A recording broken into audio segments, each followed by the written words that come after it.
Hello tout le monde, j'espère que vous allez bien. On se retrouve aujourd'hui dans une nouvelle session de thérapie session. Make sense. Aujourd'hui, je voulais vous parler d'un truc, mais attendez, je vais peut-être faire une intro parce qu'en fait, je fais jamais d'intro. J'ai décidé de faire une petite série de vidéos qui sort de ce que j'ai l'habitude de proposer sur ma chaîne, c'est-à-dire des vlogs et des vidéos un peu plus classiques, pour faire une petite séance de thérapie tous ensemble. Je me dis si ça peut aider des gens, c'est parfait. Et voilà, et en fait, ce sont des sujets qui m'intéressent et qui me parlent, donc j'aime bien en parler, donc voilà. J'espère que ça va vous plaire, abonnez-vous et tout ça, quoi. Bref.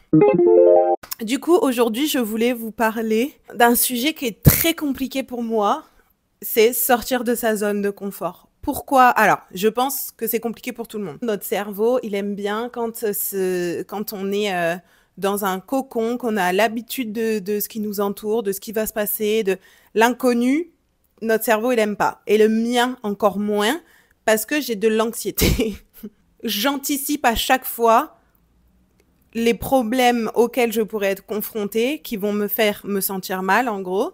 Et du coup, pour moi, de sortir de ma zone de confort, c'est une dinguerie. Par exemple, si je dois aller dans un endroit toute seule, où je ne suis pas accompagnée, où je rejoins pas quelqu'un que je connais, c'est compliqué ce qui se passe à l'intérieur de moi. Je me sens pas bien. Je regarde le trajet 555 fois. Je stresse. Vraiment, c'est pas mon délire. C'est pas mon délire. Et en fait, avec les années, au début, je comprenais pas trop. Je me disais juste, c'est le stress, ça me fait stresser, machin. Et en fait, à force, je me suis dit que c'était, du coup, le stress et l'anxiété, c'est un peu la même chose. Donc, c'était forcément lié. Mais aussi, je me suis aperçue qu'en fait, c'était un truc encore plus gros, la zone de confort, quoi. Juste l'inconnu me fait flipper. Et je pense pas que je suis la seule. Comme je vous dis, honnêtement, je pense que c'est normal même quand on n'a pas fait quelque chose Mais moi, c'est un level, ça me demande mais un effort. Et dit comme ça, c'est vraiment, tu te dis, ah, vas-y, force. Mais je vous jure que quand tu vis la chose, ça me demande un effort de malade mental pour me dire, vas-y Mathilde, c'est ok, tout va bien se passer, let's go, truc. C'est compliqué. Sauf que là, je suis arrivée à un stade de ma vie où je peux pas, où j'ai envie de me challenger un peu. Vous voyez ce que je veux dire?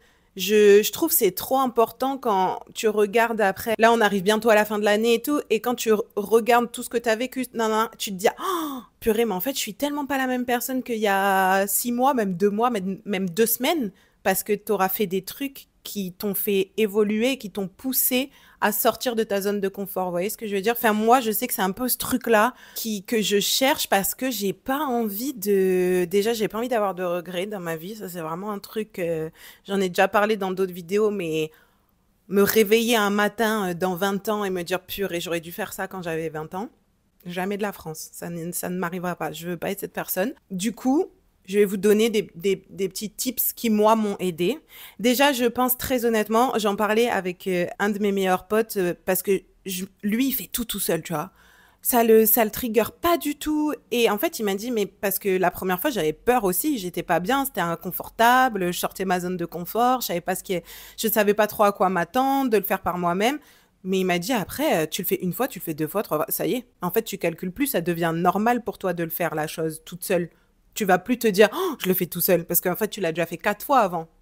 Donc, mon premier conseil, c'est faites-le. En fait, il faut une première fois à tout.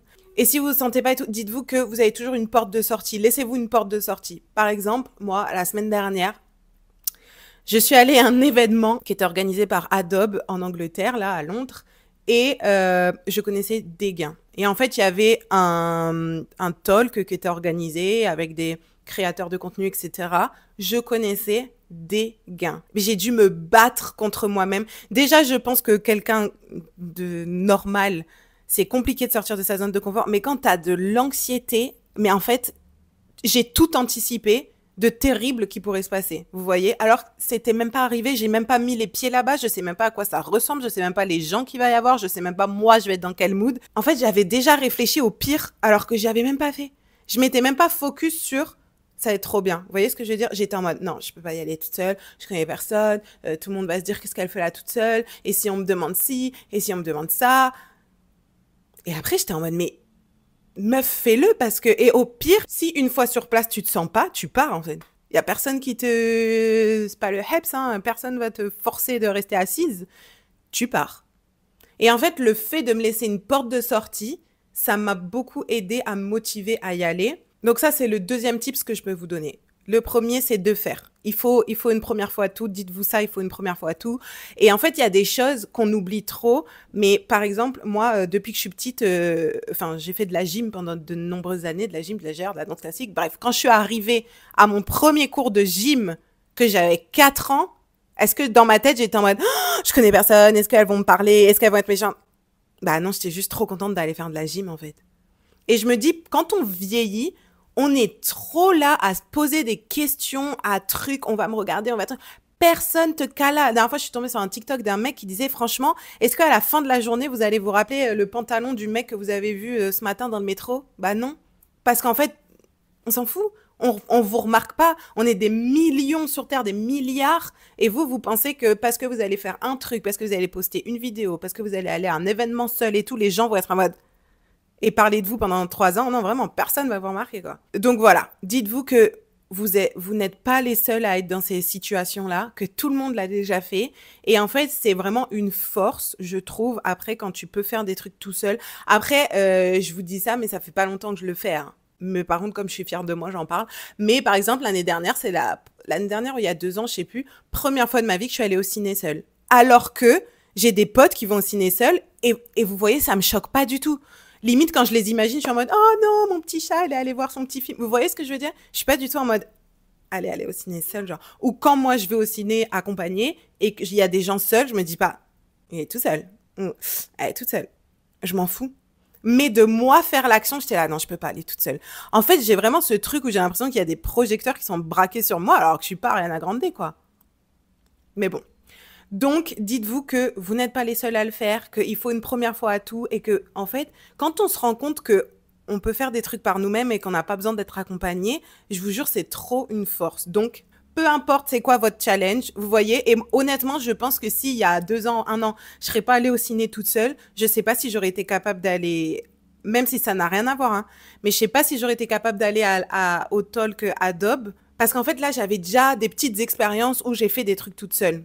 Mais quand c'est le premier truc, j'aurais jamais pu commencer par faire le talk Adobe. Vous voyez ce que je veux dire? Comme première expérience de me rendre à quelque chose toute seule. Fallait que ce soit quand même des trucs qui soient un peu rassurants. Donc, j'ai fait ça. Après, pareil, moi, les gens qui mangeaient tout seuls, je pouvais pleurer pour eux. Si je voyais... Oh, je me rappelle des fois, mon père, il me disait qu'il avait mangé seul. Mon ventre, il se tordait. Mon ventre, alors que il était vraiment en mode, bah non, tout va bien. Mais moi, en fait, je l'imaginais, ça me brisait le cœur. Mais n'importe qui.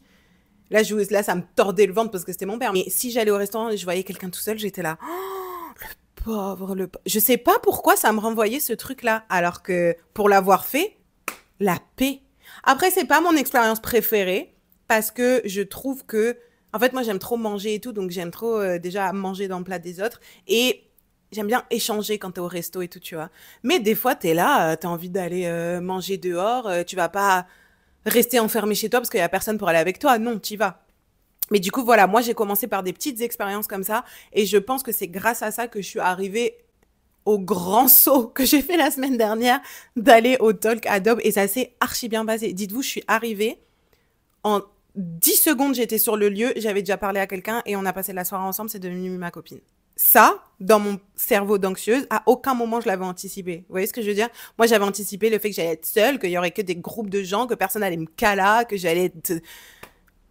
Bref. Troisième truc, au lieu d'anticiper en fait les dingueries, la honte, des émotions comme ça négatives, en fait, pensez positif. Qu'est-ce que ça va m'apporter? Vous voyez, c'est comme quand on a la flemme d'aller au sport, mais la sensation quand t'as fini le sport, oh, tu sais, t'as fini ta séance, t'es trop fier de toi, t'as dead, t'as bougé ton corps, donc t'es doublement fier de toi, et tu rentres, tu prends ta meilleure douche. Vous voyez cette sensation?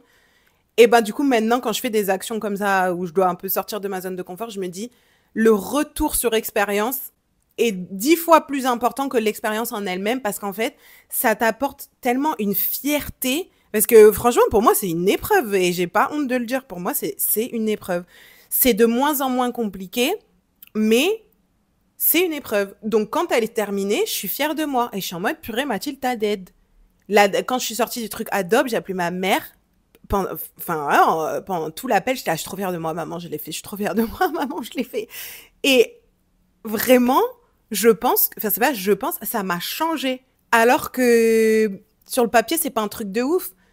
Mais comme je vous dis, le retour sur expérience, en fait, t'apprends trop sur toi parce que tu t'es en mode, en fait, je suis une grande fille, genre. Je suis une grande personne, je peux faire des trucs tranquilles. J'ai pas besoin de me ronger le cerveau de trucs. On va me regarder, je vais passer pour une imbécile. Non, je suis une grande fille. Je prends mes propres décisions. J'ai envie d'aller quelque part, j'y vais. Même si je connais des gains, qui va faire quoi maintenant?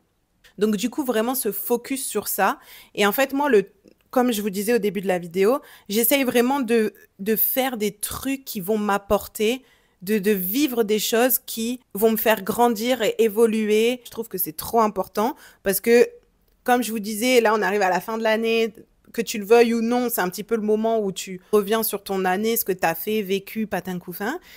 Et en fait, là, je me disais, mais la Mathilde de maintenant, là, de novembre, celle qui est allée au truc d'Adobe, mais la Mathilde d'il y a 4 mois, rien que 4, même 2 semaines, jamais de la France, elle aurait pensé faire ça. Donc là, je me dis, je suis pas la même personne, mais en positif. Parce que je suis sortie de ma zone de confort et ça m'a tellement apporté. Parce que déjà, j'ai passé une bête de soirée, j'ai rencontré des gens hyper intéressants. J'ai vécu une expérience que j'avais jamais vécue. Je n'étais jamais allée à une conférence Adobe à Londres. J'ai appris des choses pour mon métier. What else?